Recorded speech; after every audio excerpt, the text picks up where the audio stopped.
If you've ever played a game of broken telephone, you know how impossible it seems that a simple message can get so confused in just the course of a few people. Now imagine what can happen when the details of already strange and confusing disappearances are relayed over the course of decades. So in this video, we're going to look at some of the most confusing disappearances in history. As always, viewer discretion is advised. Music.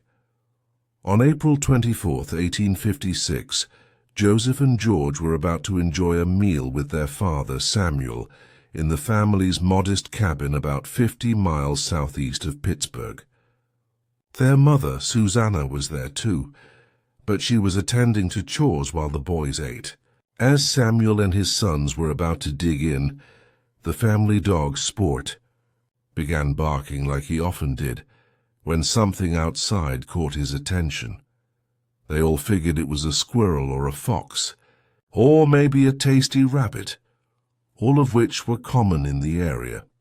Now, feeding a family was no easy matter in rural Pennsylvania in the 1850s, so Samuel grabbed his rifle and followed Sport outside to see if something edible was nearby.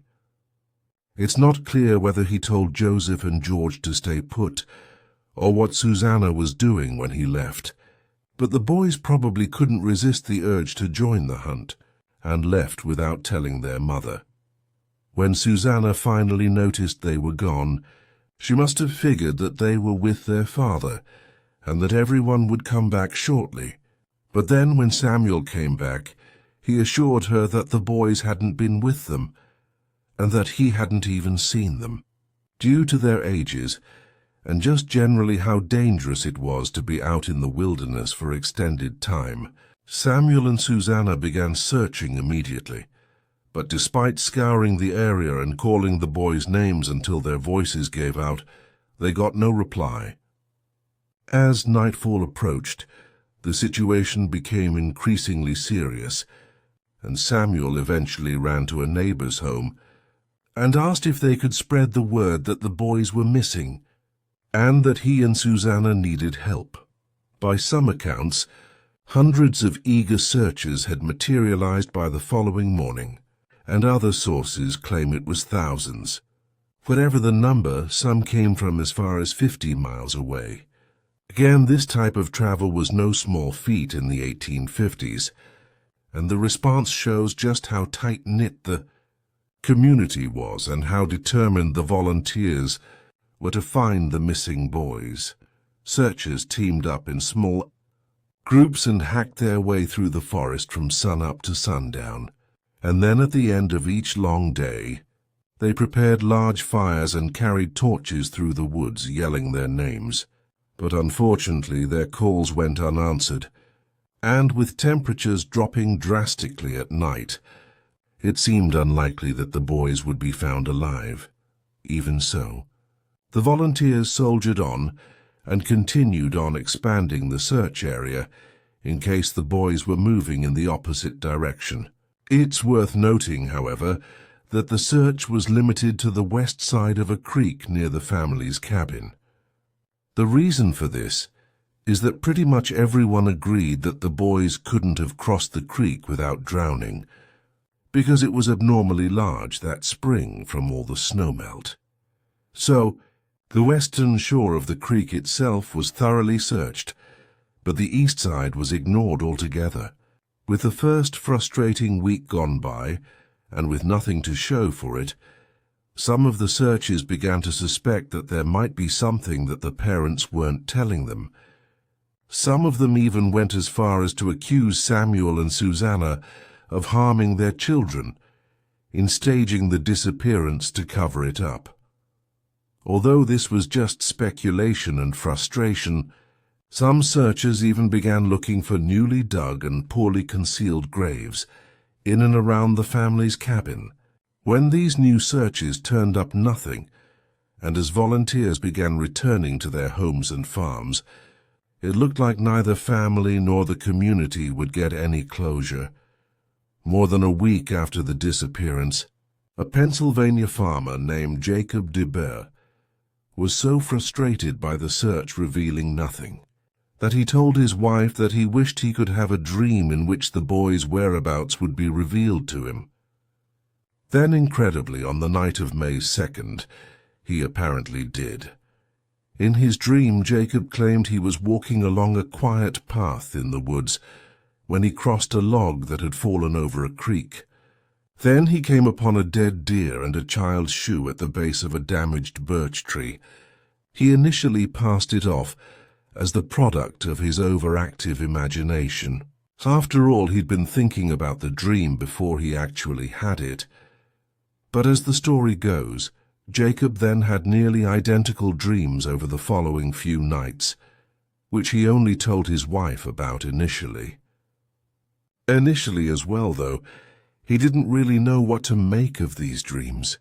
At the same time, though, it was just too weird to be having the exact same dream over and over, with such specific details. Eventually, he told his brother-in-law about this dream, and incredibly, his brother-in-law recognized some of the landmarks Jacob was describing. Shortly afterward, the two set out to search the forest near the family's home to see if they could locate the items and landmarks that he dreamt about. Eventually, they reached the creek near the family's home. But like the other volunteers, Jacob's brother-in-law didn't think the boys could have crossed the creek. Jacob eventually convinced him that they had, and eventually the pair found the dead deer, the child's shoe and the damaged birch tree on the other side of the creek where searchers hadn't looked. And tragically, nestled among the birch roots, they also found the bodies of Joseph and George, nearly 2 weeks after they'd gone missing. Unsurprisingly, the remarkable sequence of events shifted suspicion from Samuel and Susanna onto Jacob. In fact, many people thought that this story was entirely made up, and that he probably never had these dreams in the first place. And if you'd never had these dreams, the only way he could have known about the boys' location was if he'd been involved in their disappearance. But, after autopsy, both children seemed to have died from exposure, and there wasn't any evidence of foul play. As far as anyone could tell, they'd left the cabin to follow their father, crossed the creek, and then got hopelessly lost in the woods. Of course, it is possible that someone helped them cross the creek and then abandoned them on the other side. However unlikely, whatever happened, the boys eventually became exhausted and laid down the roots of the birch tree, fell asleep, and never woke up. In 1906, a small memorial was built to the site where the boys were found on land that's now part of Blue Knob State Park. Now, more than 150 years later, the story is still a permanent part of local lore, and the lost children of the Alleghenies probably won't be forgotten anytime soon. In late 1928, two young newlyweds set out on an epic rafting trip down the Green and Colorado rivers in the American Southwest. But their homemade boat was eventually discovered full of gear and in good condition near the Grand Canyon, but the couple was never seen again. Now, nearly a century later, the disappearance of Glenn and Bessie Hyde is still shrouded in myth and controversy. Glenn Hyde was born in Twin Falls, Idaho on December 9, 1898. Growing up, he and his family rafted some of the wildest rivers in western Canada and the United States. Glenn's love for adventure and all things outdoors grew steadily, and while he was still a teenager, he and his younger sister, Jeanne, piloted a sweepscow, which is a type of wooden boat, from the Salmon River in Idaho all the way to the Pacific Ocean. Glenn's future wife, Bessie, was born nearly 2,000 miles away in Parkersburg, West Virginia on December 29, 1905. And unlike Glenn, growing up she preferred poetry and acting. Then, after graduating high school, she ran off with her childhood sweetheart and got married. Unfortunately, the marriage ended pretty quickly after it started, but her husband refused to grant Bessie a divorce. Undeterred by this, she wasn't about to let a failed marriage get in the way for her plans for the future. And so, shortly after, she moved to San Francisco and enrolled at the California School of Fine Art. By then, Glenn was also in California, and the two met and fell in love on board a ship. Traveling between San Francisco and Los Angeles in 1927, fairly quickly into the relationship, the young couple was already talking about marriage, but by then, Bessie's husband still refused to grant her divorce. So to expedite the process, she moved to Nevada, established residency and took advantage of the state's divorce-friendly laws. Then finally, as a free woman once again, Glenn and Bessie got married in Twin Falls, Idaho on April 10, 1928, the day after her divorce was finalized.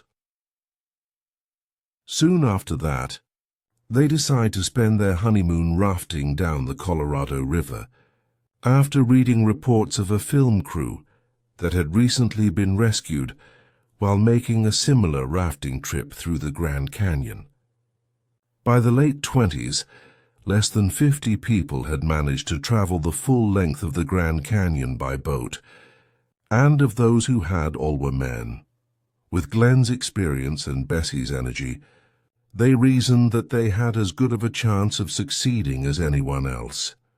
After all, Glenn was eager to establish himself as an outdoorsman, and family and friends described Bessie as an ambitious young woman out to make a name for herself any way she could. If they succeeded, Bessie would be the first woman to complete the trip, and with a little luck, they might even set a new record for the fastest trip through the Grand Canyon and become national sensations overnight. To give them the best chance possible, Glenn decided to build his own flat-bottom scow, just like the ones he'd used on previous trips, throughout Canada and the Pacific Northwest. Known for their stability in rough, rocky and shallow water, the scow was the perfect boat to navigate the turbulent waters of the Green and Colorado rivers in Utah, Arizona, and California. Glenn spent about $50 in 2 days building the boat, which he promptly named Rain in the Face. Then, on October 20th, 1928, friends and family members gathered to see the couple off. According to those who showed up, Bessie seemed nervous and tentative about the upcoming journey, but excited nonetheless. And then, her and Glenn pushed the 20-foot scow into the water at Green River, Utah, and drifted away from the shore. They estimated that from their starting point, the trip would take about 6 weeks to their final destination, which was Needles, California. Their gear included journals, clothes, food, and a gun, but incredibly no life jackets, because Glenn considered them to be an unnecessary extravagance. Over the following weeks, he and Bessie successfully navigated a number of dangerous rapids and made contact with 3 different groups of people. The first meeting was with a riverman who was immediately concerned that they didn't have life jackets. He also told them he didn't think their scow would even make it through the Grand Canyon, let alone the full distance of the Needles. But despite his warnings, Glenn and Bessie arrived at Bright Angel Creek in the Grand Canyon on November 16th. By then, they'd been on the water for nearly a month, but had only completed about half of their trip instead of 2/3, like they thought they would. The next people they ran into were while hiking up the Bright Angel Trail, and were 2 brothers named Emery and Ellsworth Kolb, who owned a renowned photography studio on the canyon's south rim. Emery introduced Glenn and Bessie to his family and gave them some supplies, and gave them a quick tour of his studio. But like the old riverman, he told them that he didn't think their boat would make it the rest of the way, and that they'd be better off spending the winter with him and his family. Glenn ultimately declined the offer, but the family later said that Bessie seemed tense and looked almost as though she wanted to accept their offer. Upon seeing Emery's daughter, all dressed up for the occasion as well apparently, Bessie even wondered aloud whether she'd ever get to wear such pretty shoes again, but despite Bessie's hesitance and strange comment, she and Glenn said goodbye to the family on the 17th and continued on. A day later, they met a wealthy California man named Sutro near the Grand Canyon village. He would end up asking to join them, and Glenn agreed to take him as far as an area known as Hermit Rapids. The three of them arrived on schedule the following day, but by then Sutro was shaken and happy to just be alive. The boat ride was apparently much rougher than he was expecting. In addition to that, after experiencing some of the Colorado River's most dangerous waters, he also said that Bessie seemed nervous and out of her element, while Glenn had trouble handling the heavy boat. Then on top of that, Sutro also noticed that the couple didn't seem to adequately secure the scow at night, meaning that he was worried that it could come loose and drift away. All things considered, he thought it was a miracle that they'd even gotten as far as they had. Eventually, the three of them parted ways, and after Sutro said goodbye at Hermit Camp, Glenn and Bessie were entirely on their own. Unfortunately, not much is known about this portion of their trip. It wasn't until 2 weeks later, on December 6th, when they didn't arrive in Needles, that Glenn's father officially alerted the authorities that the couple was missing. Right away, Glenn's father rounded up volunteers and launched a number of river searches over the next few days. He also hired Native American trackers and even convinced Secretary of War Dwight Davis to authorize the use of military aircraft in the search. For nearly 2 weeks there wasn't a single trace of the couple until December 19th. Airmen spotted the scow floating in a shallow pool at mile 237. There was still no sign of Glenn and Bessie, but the news did bring fresh hope that they might eventually be found alive and well.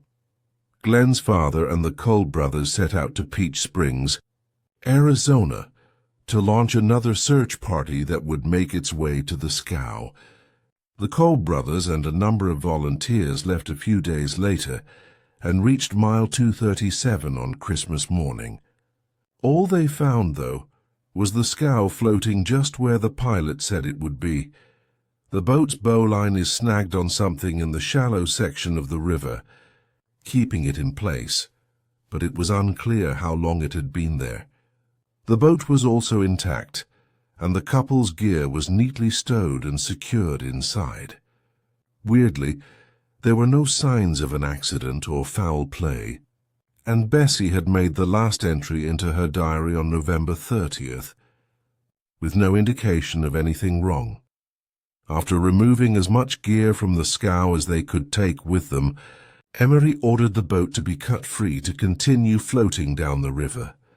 Later he was criticized for this, as further investigation may have revealed more about the missing couple. Some saw this as a careless act, while others considered it to be downright suspicious. Back in Peach Springs, Emery showed Glenn's father the gear they'd recovered, and told him that he thought that whatever had happened, it was clear that Glenn and Bessie didn't leave the boat intentionally. Searchers then spent another month combing the canyons around Diamond Creek with no luck, and then Glenn's father returned the following year too, but Glenn and Bessie were never seen again. The weirdest thing about their disappearance, though, is that by the time they disappeared, the couple had already made it through some of the Colorado River's most infamous stretches. It would be weird for them to have made it through those sections, but not some of the easier later sections. At the same time, however, many experienced rafters suspected that the scow might have slammed into a boulder just below the surface, in an area where the current was particularly strong. If they'd been going fast enough and had been caught off guard, the impact could have thrown Glenn and Bessie from the boat. Then, in the frigid water, without life jackets, they could have quickly drowned before making it to shore. Another theory is that it's possible that the scow had come loose from its tether and drifted into the current when they stopped in the shore to prepare a meal or sleep for the night. This seems fairly likely as well, because Sutro noted that they didn't take adequate care in securing the boat the night he spent with them on the river. Then, if it did drift away, that might have been stranded with unclimbable cliffs on either side and unswimmable ice-cold water to every other side. In addition to these theories about some sort of accident, a number of more sinister theories began emerging almost immediately after the disappearance. The first was that Bessie had had enough of her domineering new husband by the time they'd reached the Grand Canyon, and that she decided to kill him, hike out, and then start a new life under a new alias. For a while this seemed pretty far-fetched, but things took an interesting turn one evening in 1971. Around a campfire at Diamond Creek, after a long day on the river with fellow rafters, an elderly woman announced that she was Bessie Hyde, and that she'd stabbed her abusive and overbearing husband, concealed his body, and then hiked out of the canyon on her own, all the way back in 1928. However, upon further investigation, birth records showed that she was born in Ohio, and Elizabeth Cutler was her real name. This seemed to put an end to the idea that Bessie had harmed Glenn. The case then took another twist when one of the brothers, Emery Kolb, died in 1976. Friends going through his boathouse the following year discovered a skeleton with a bullet hole in its skull. It was eventually sent to a forensic anthropologist, who determined that it was from a tall Caucasian male who probably died in his 20s, which matched Glenn's description. In addition, the .32 caliber bullet rattling around inside the skull was fired from a revolver, manufactured around the turn of the 20th century. It was ultimately ruled that the skeleton wasn't Glenn's, but not everybody was so sure that such a definitive determination could be made, especially with forensic DNA testing not available yet. Either way, the skeleton sparked rumors that Eerie Kolb had become smitten, or maybe even infatuated with Bessie, during the short visit to the Grand Canyon, and that he killed Glenn out of sheer jealousy. Again, this seems fairly far-fetched, and detractors have also pointed out that Emery Kolb had served as a representative for the local coroner. It would be incredibly strange, but it's at least possible that he took an unclaimed skeleton home as a souvenir, and that was the one that was found. The final weird possible lead came in 1992, when a well-known Colorado River rafting guide named Georgie White became a person of interest. Shortly after her death, friends going through her belongings discovered a revolver, a copy of Glenn and Bessie's marriage certificate, and a birth certificate, showing that her real name was Bessie DeRoss. Although her family name was different from Bessie's, it added even more to the conspiracy fire.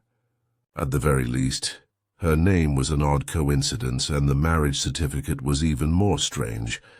It also begs the question, why would a river guide need an alias? In any case, whoever she really was, photographs of her as a middle-aged woman and those of Bessie as a young woman do look kind of similar. But ultimately, although the mystery has been featured in dozens of articles, books, and podcasts, we'll probably never know exactly what happened to Glenn and Bessie Hyde. By 1945, the Sodders were a well-respected family of first-generation Italian-Americans. The head of their family and father, Giorgio Soddu, immigrated to the US at just 13 years old, and quickly changed his name to George Sauter. An older brother accompanied him as well, but only as far as Ellis Island before the two went their separate ways. After arriving in the US, George quickly found work as a railroad laborer in Pennsylvania, and eventually moved to West Virginia and founded a successful trucking company. Then, in the early 1920s, he met a young woman named Jenny Cipriani, who'd also been born in Italy. The couple got married 3 years later in 1923, and then moved to Fayetteville, West Virginia, put down roots, and got down to business, starting a family. By all accounts, George was a good father, husband, and provider, but he also had strong opinions about politics and current events, and his views didn't always sit well with other Italian Americans in the town, especially with some of the tumultuous and controversial things occurring across the Atlantic before and during World War II. On the night of December 24th, 1945, George, Jenny, and 9 of their 10 children shared a meal before opening a few presents in celebration of Christmas Eve. After dinner and presents, the family went to bed like any other ordinary evening. Around midnight, the telephone rang, and Jenny thought it might be her son, who was in the army, calling to wish everyone Merry Christmas. But when she answered, the voice on the other end of the line belonged to a strange woman who asked Jenny if she could speak to someone she didn't know. Because of the laughter and the background of the caller, Jenny assumed that the woman was at a Christmas party and had dialed the wrong number after one too many drinks.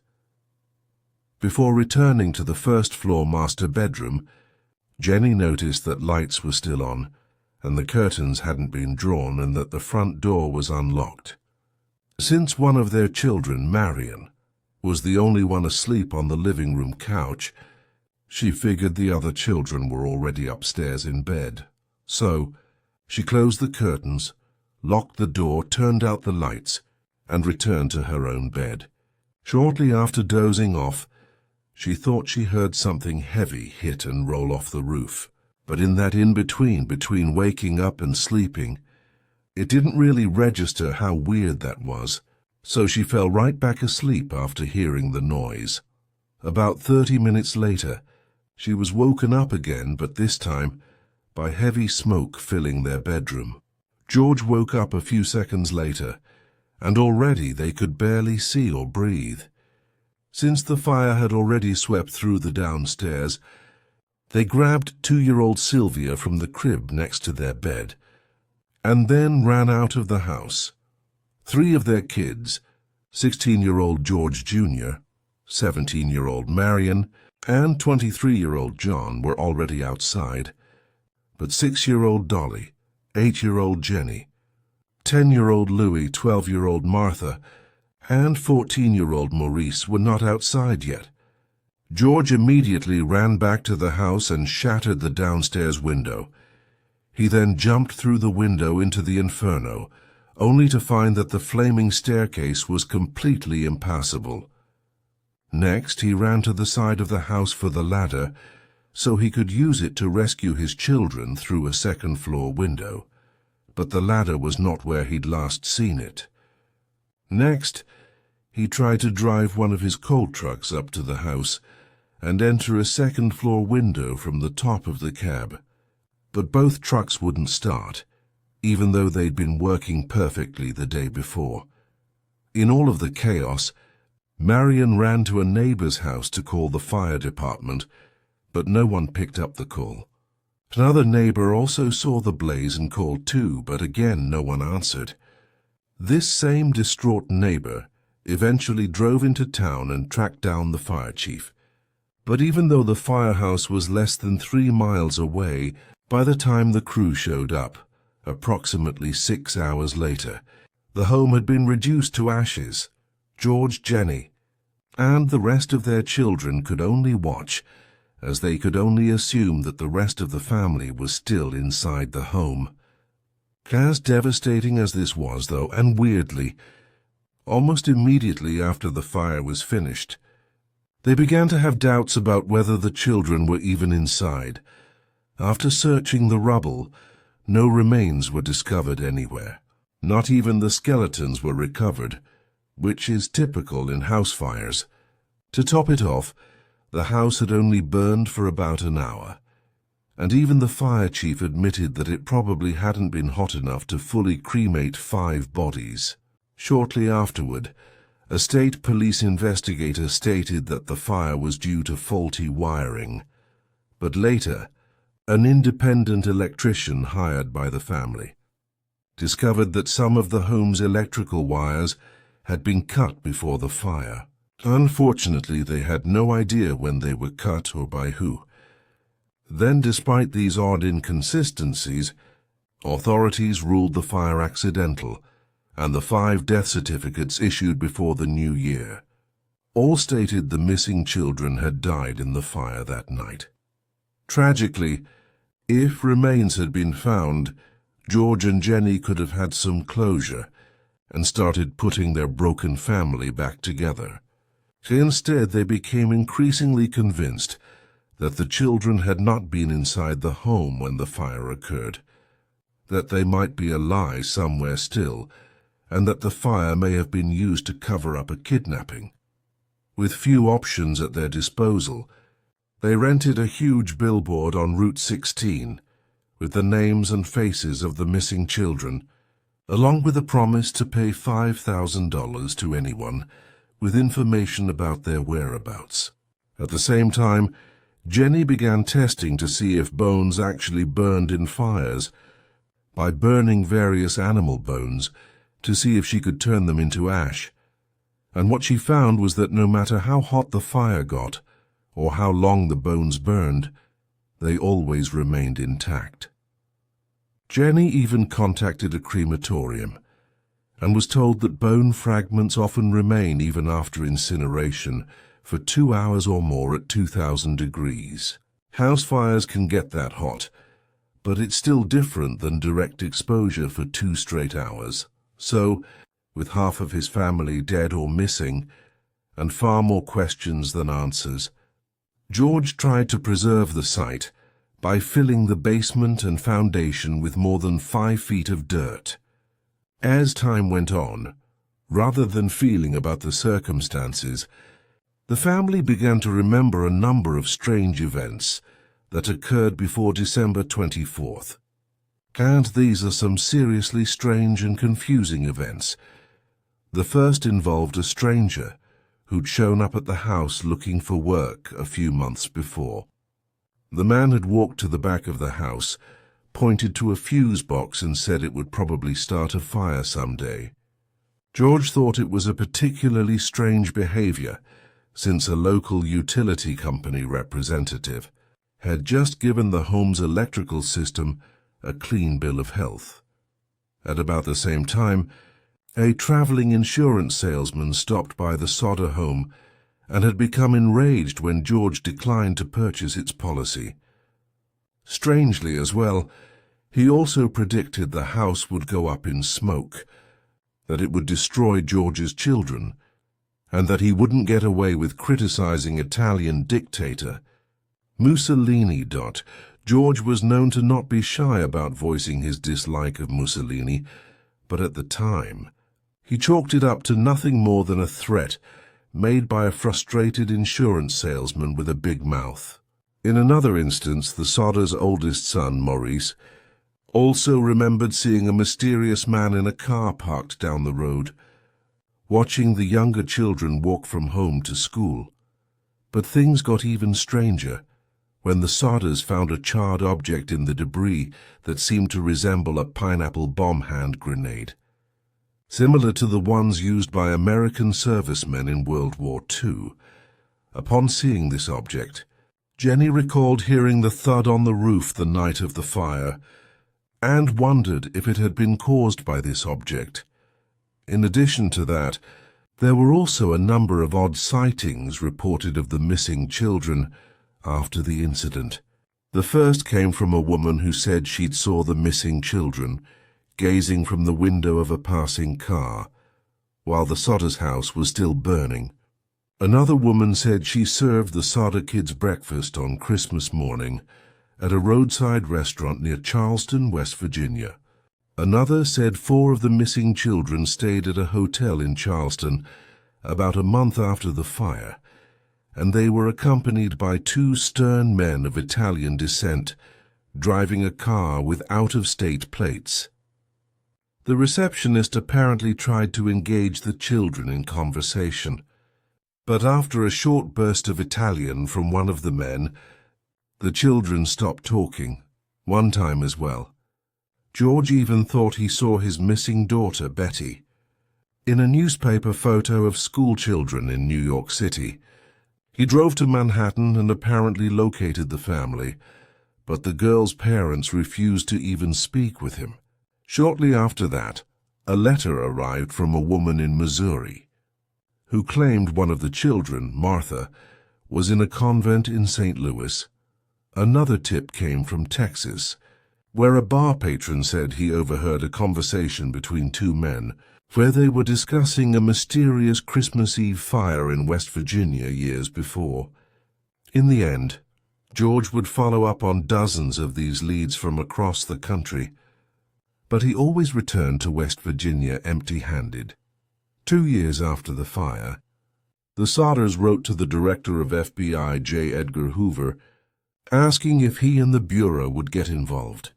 He would get a reply, but unfortunately, he stated that the Bureau could only help if local authorities officially request assistance.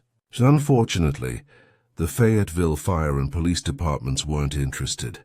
Instead, the family ended up hiring a private detective named C.C. Tinsley. Tinsley would go on to discover that the angry insurance salesman happened to be on the coroner's jury that ruled the fire accidental. He also learned that after the fire chief had found what appeared to be a human heart in the ruins of the Sodder home, but had buried it on site and kept the discovery to himself. After tracking him down, the pair dug up the organ in question and took it to a local mortician, who determined that it was a cow's liver that had never been anywhere near a fire. Later it was discovered that the fire chief had told others that he had bought the liver and buried it in hopes that they'd find it, accept it as proof that their missing children had died in the fire, and then call off their personal investigation. Then, nearly 5 years after the fire, the Sodders also hired a renowned Washington, D.C. pathologist to excavate the site and analyze any items that were recovered. The excavation revealed personal and household items, as well as a few small shards of what were later determined to be human vertebrae. These bones were sent to the Smithsonian Institute, where additional analysis revealed that they were relatively close in age to some of the missing children.